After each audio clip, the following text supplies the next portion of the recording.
Hey guys, we're going to be talking about the care of patients with pituitary and adrenal gland problems.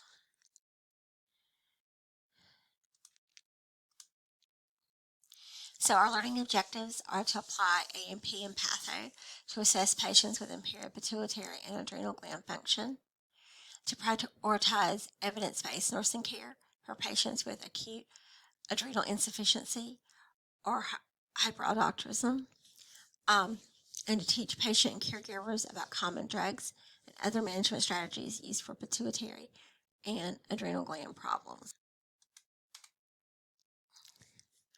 So hypopituitarism is a deficiency of one or more of the pituitary hormones, problems with sexual functioning, and metabolic problems. They usually use hormonal replacement. Education is related to complications and for emotional support. Hyperpituitarism is caused usually by a tumor. Assessment depends on which hormone is being produced in excess. It's diagnosed by an MRI, and nursing interventions include encourage patient to express concerns about his or her altered physical appearance, and reassure treatment may reverse some of the problems. Acromegalia is the growth hormone is hypersecreted after puberty. Notice the elongation of her face. Giantism is when the onset of growth hormone hypersecretion is before puberty. That's like when you get the really tall people with the heart disorders. But if it is after puberty, they get the elongating of their features, as you can see with this woman here.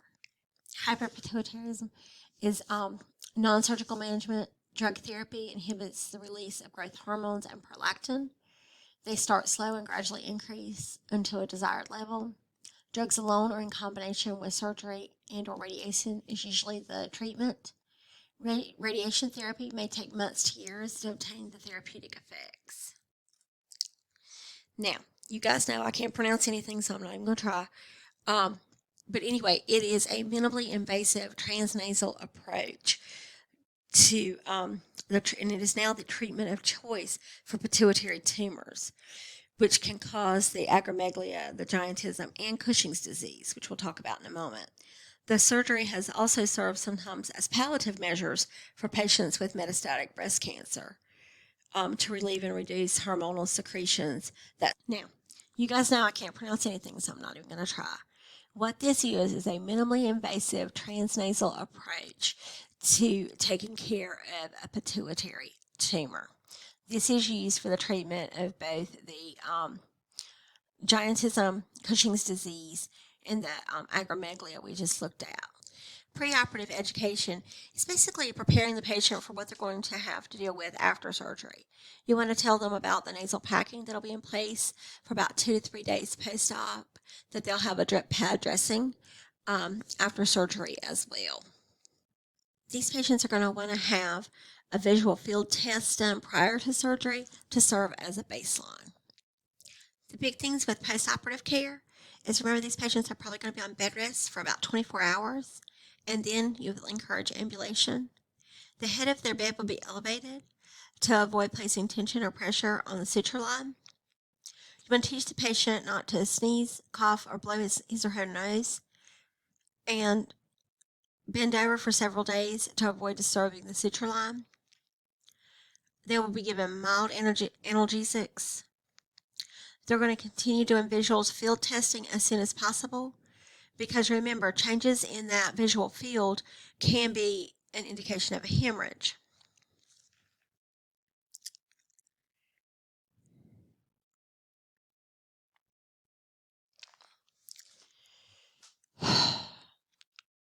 Just briefly look at postoperative care.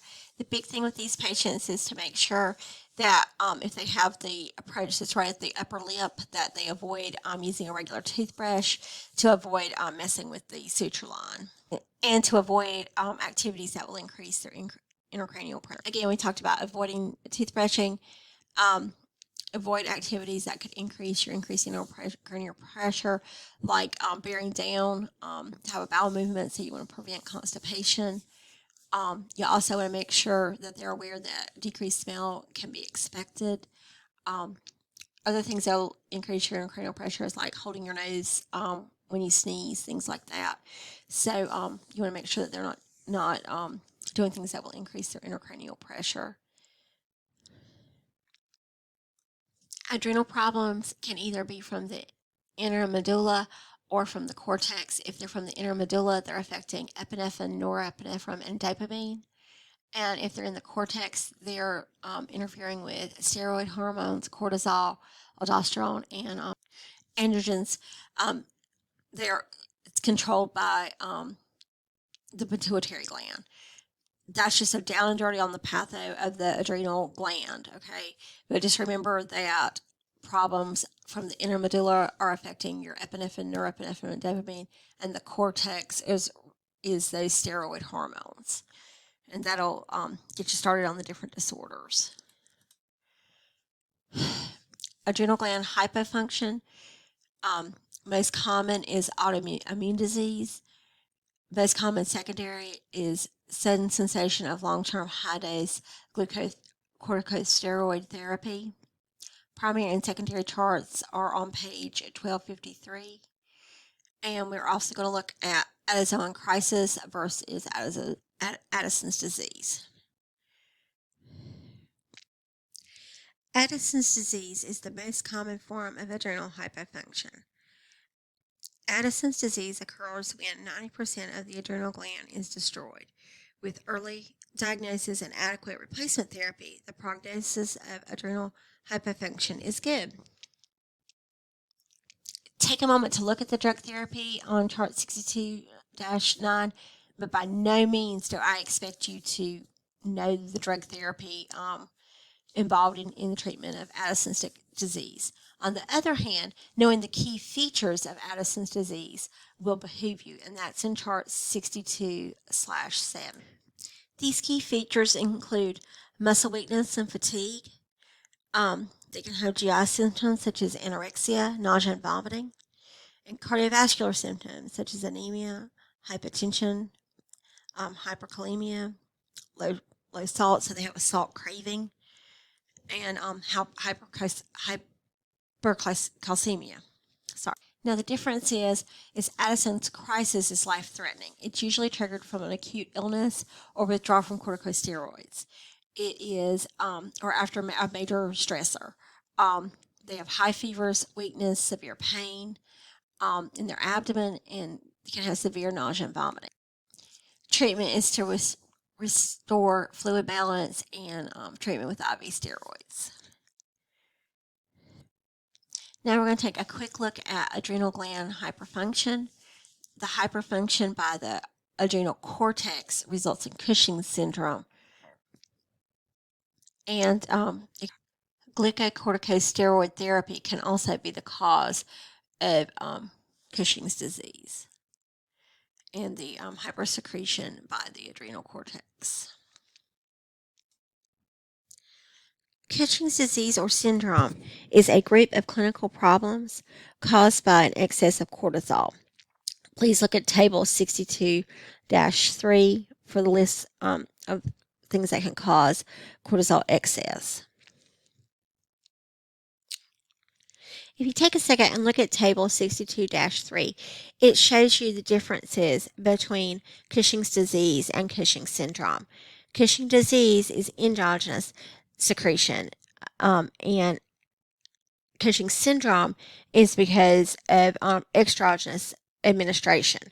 So in the Cushing's syndrome, we made it happen. In Cushing's disease, it was internal.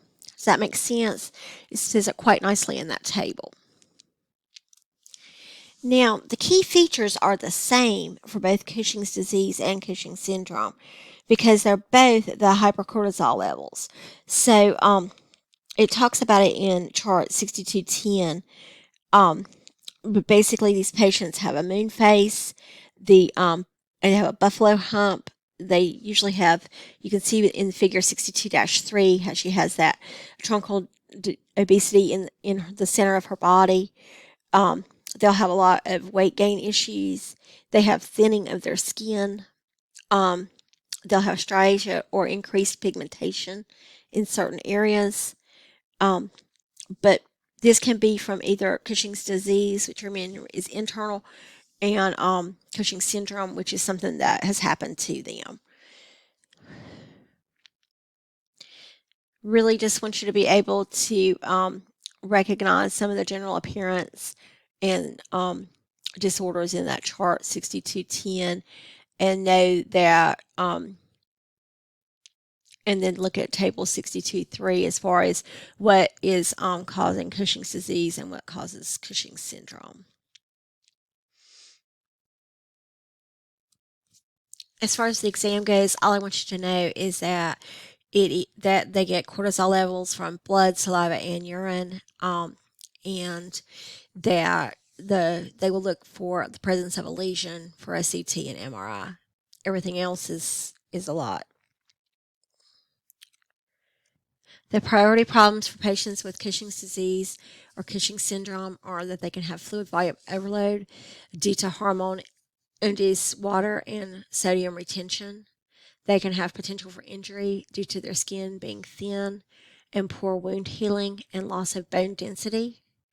They have increased potential for infection due to hormonal-induced reduced immunity, and they have potential for acute adrenal insufficiency. That's an important little slide.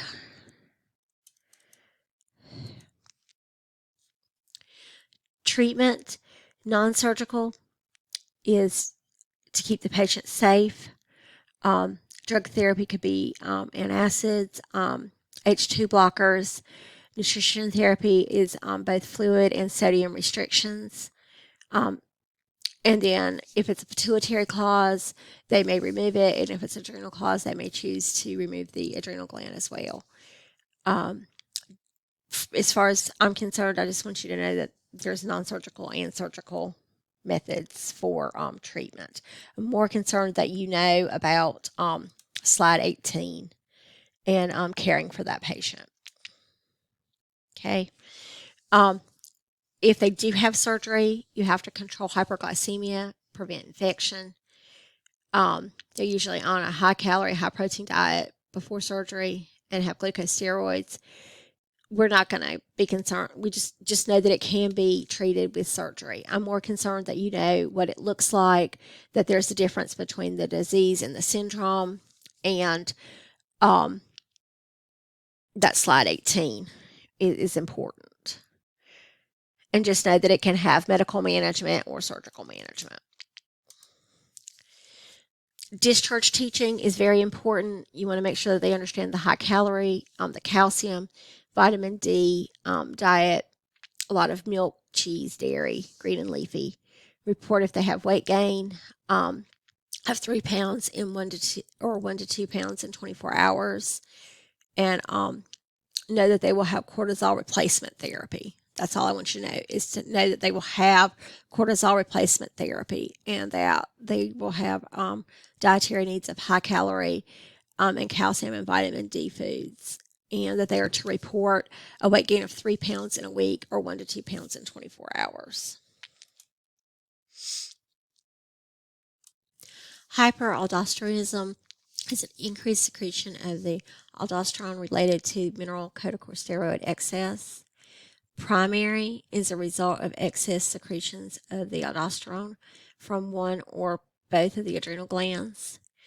It can cause increase in sodium, low potassium, and metabolic alkalosis, and that's for hyperaldosteronism. Patients will complain of headache and fatigue, dehydration. They will have a lot of thirst and polyuria as well. And you see there the diagnostic testing. Here it shows the interventions. Pre-op, you're going to give them spirulactone. You're going to correct the potassium and sodium. They're going to have a glucocorticoid replacement pre-op to prevent Addisonian crisis. Post-op replacement will be lifelong. If surgery can't be performed, they'll be on spirulactone therapy. Any test questions on these slides will come directly from these PowerPoints.